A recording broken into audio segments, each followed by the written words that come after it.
Hi, good evening everybody. Today I'm going to be presenting my presentation on communicating in groups. My name is Christopher Herrera.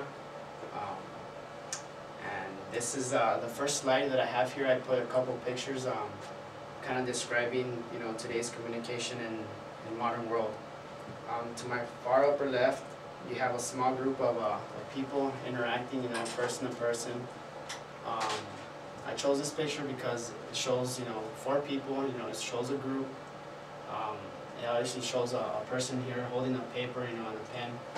I don't know if he's a leader or not, but that's the feeling that I got off of getting that picture. To the middle, we have the person, talking on the cell phone. Everybody has a cell phone nowadays.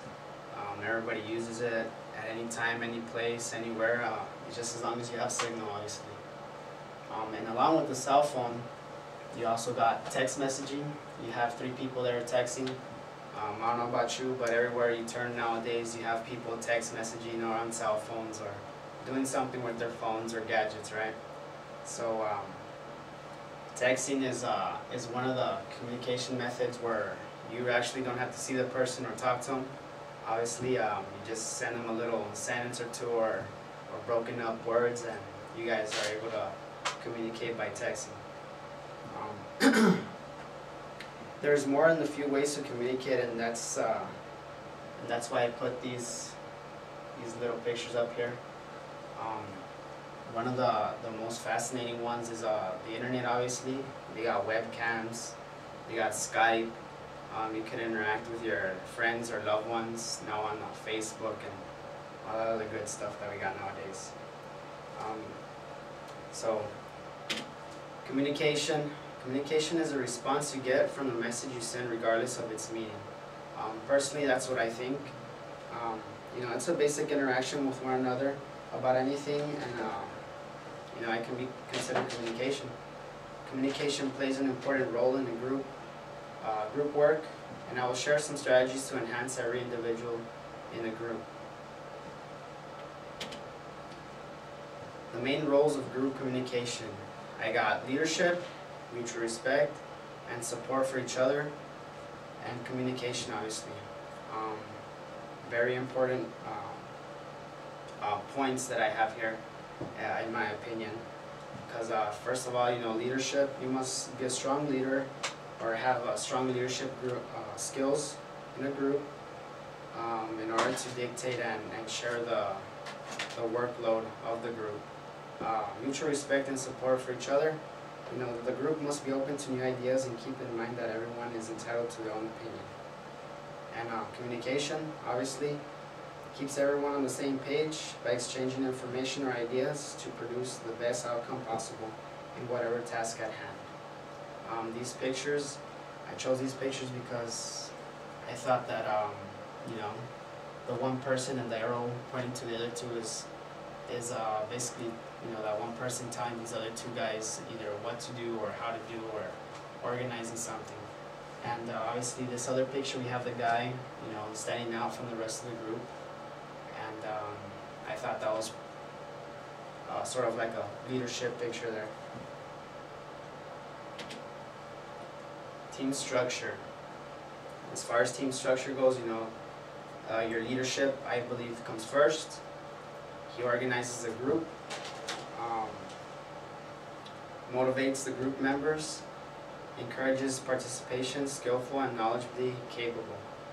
As a good leader, you should also be a good listener, I believe, and promote good, productive teamwork to ensure positive outcomes. A leader must have a plan. By having a plan, most leaders from the work where I've been at, or military backgrounds or anything, they always give briefs before anything is brought to the table. With a brief, there also comes a huddle, because maybe there's something that the group isn't 100% sure on. That's where the clarification comes into play. Reinforces the plans already in place. That's what the whole huddle thing is about. And always, you try to debrief to prize and recognize a job well done and see where the group's weaknesses are, and for future future group work, so the same mistakes won't be made again, obviously. So I think those are the qualities that a good leader has, or should have in a group. The second point, mutual respect and support for each other. You cross-examine, monitor within a group. Ensure that mistakes are caught on time and quickly and easily. Assess individuals' level and role of the team, doing what is right at all times. Monitor each other to reduce the human error, because it's true, we make mistakes, and there's a saying that I always hear, two heads are better than one. So whenever you're in a group, you're in a group for a reason, and everybody's ideas must coincide with one another.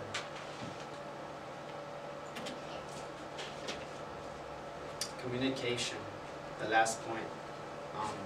Always communicate clearly important critical information. What you want to do, you should provide for the sole purpose of improving team performance. You should direct it towards a group's improvement or future improvements. Be courteous, consider each other, and deliver positive and negative information with fairness and respect. Feedback,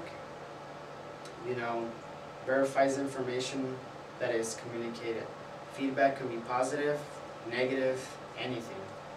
Feedback, communication, is all about feedback. You ask somebody how you're doing, they say, I'm doing bad. It's not positive, but it's something, and that's where communication gets formed. In a group, feedback, you might have someone say, can I, go and get some pictures off the internet for this? The group might be, assertive and receptive to it, or they just might tell you no. So that's why I think communication is my last important point. Summary. When working in a team or group, everyone should be on the same page. Collaborating is a process by which commitment should be reached by each individual involved in the assignment or task given to them. Pretty much, communication is important. Therefore, you should always be courteous and mindful of what you say, and be an active listener, most importantly. Lastly, obviously, be a team player. Always, interact. You are in a group, so be positive. If there's any negatives, try to squash it. Try to get rid of everybody's cultural backgrounds and all that stuff, and just roll with it. And that pretty much concludes my presentation on communicating in groups or teams. Thank you very much.